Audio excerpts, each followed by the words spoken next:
গাই ছানাবো না আমাকে ডিস্টার্ব করতে চলে এসেছে। আজকে নাকি মা দিবস, ওরা এসে বলতেছে তোর মায়ের জন্য তোরা কি করতেছিস। তো আজকে দেখলাম সবাই স্টোরি দিচ্ছে মা দিবসে, আমার তো কিছু করা দরকার। তো বাচ্চারা মামা করতেছে দিকে আমি একটু ঘুমটা দিয়ে নিলাম। হ্যাঁ, মা সাজতে হবে না, আমি এমএ করতেছি। তো এখন আমার আম্মার জন্য কিছু করতে হবে। তো দেখি আমার হচ্ছে স্টাইলিশ বেগটাতে কয় টাকা আছে। তো বড় লোকি বেগ থেকে আমার হচ্ছে বাটারফ্লাই ছোট্ট একটা বেগ বের করলাম। দেখি কত টাকা আছে। ইমা, টাকা পয়সার কোনো অভাব নাই, মাত্র 15 টাকা আছে।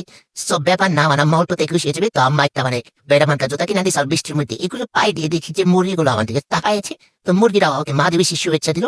এখন আমি যাচ্ছি বড় লোকি দোকানে, দোকান থেকে হচ্ছে আসার পথে দেখি যে এরকম ফুল। তো আম্মাকে শুভেচ্ছা দেওয়ার জন্য কয়েকটা ফুল নিয়ে নিলাম গাইজ। তারপর সাইডে তাকায় দেখে আমার চাচা তো বোন দুইটা আসতেছে, এখন ভাবতে হবে তাড়াতাড়ি, না হলে চকলেট হাইজ্যাক হয়ে যাবে। তো আমি তাড়াতাড়ি আসলাম। এখানে ওয়াইড্রপ থেকে হচ্ছে কয়েকটা কালারিং মার্কার নিতে হবে। আম্মাকে শুভেচ্ছা মানে কম খরচের মধ্যে শুভেচ্ছা দিতে হবে, যেহেতু আমার টাকা পয়সা নাই, আমি কোনো কাজ করি না। তো এই যে রেড কালার আর হচ্ছে ব্লু কালার আর হচ্ছে গ্রিন কালার নিয়ে নিলাম। কালারিং পেন্সিল দিয়ে আম্মাকে শুভেচ্ছা জানাবো। তো এখন চলেন জানেন তাড়াতাড়ি যাই। এই যে কোথায় ইউনিভার্সিটির আমার একটা ডায়েরি আছে ভাই, আমার ডায়েরিতে পেজ নাই। তো আমার ডায়েরির মধ্যে সুন্দর করে হচ্ছে আমি শুভেচ্ছা লিখবো। না না, এটা খোলা যাবে না, এখানে হিসাব পাতি আছে আমার। সারা জীবন খালি মার খাইলাম, আজকে আবার সুন্দর করে হচ্ছে শুভেচ্ছা দিতেছি। তো মায়ের হাত থেকে যাতে বাঁচা যায়। এখন তো মারে না, খালি বকা দেয়, বকাগুলো আবার মায়ের থেকে কম না। চো আমি হচ্ছে সুন্দর করে লিখতেছি, এই যে স্টাইল করে লিখতেছি গাইস, আমার সুন্দর হাতের লেখা। তো এখন আমি কালার না না, এখন অন্য কালার দিতে হবে। তো এখন ব্লু কালার দিব। হ্যাপি মাদার্স ডে লিখতে হবে, তো অ্যাজটা একটু স্টাইলিশ। এখন দিব গ্রিন কালার। ইশালার বেটা খুলতে না রে, খুলছে।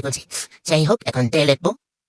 তো আমার একটু জানেন আমরা আম্মা করে কত ভালোবাসি, এই সিম্পল জিনিস দিয়ে আমার মন আজকে জয় করে নেবো গাইজ। তো এখন হচ্ছে আই লাভ ইউটা রেড কালার দিয়ে লেখা যাবে না, কালা কালার দিয়ে দেবো, কারণ আমি আমার আব্বাকে বেশি ভালোবাসি। যদি আম্মাকেও ভালোবাসি, এটা মিছা কথা, আম্মাকেও ভালোবাসি, তবে আম্মা অনেক মারে, আব্বা মানে না। তো তো এই জন্য আম্মারে হচ্ছে কালা কালি দিয়া লাভ ইউ লিখে দিই। বাই বাই, এটা আমার হাসি, এটা আমার হাসি। লাভ আদায় দিলাম। তো এই যে লাভগুলো কালারিং করে দিলাম যাতে আম্মা আজকে খুশি হয়ে যায়। গাইস লেখা শেষ, এখন আমার রেডি হওয়ার পালা। তো আমি যেহেতু শুভেচ্ছা দিতে যাবো, একটু সাজুগুজু করতে হবে না। ইউ তো আমাকে সুন্দর লাগছে। এখন হচ্ছে আমাকে ডেকে আনি। শালা নানার বেটি কোথায় রে? এই যে এখন আম্মা স্টাইল হলাম। তো আম্মাকে বসে আম্মা হচ্ছে এখানে বাচ্চা পড়তে বসছে। তো স্কিপ দিস। এই তো আম্মাকে শুভেচ্ছা দিয়ে দিলাম। তো আম্মা তো অনেক খুশি হয়েছে, কারণ সে একটা মিল্ক ক্যান্ডি অনেক পছন্দ করে, আমাকে কোলে নিতে চাইতেছে। তো এই যে বুঝছেন, বড় হয়ে গেল ব্যাপার না, আমার কাছে সবাই ছুটতো।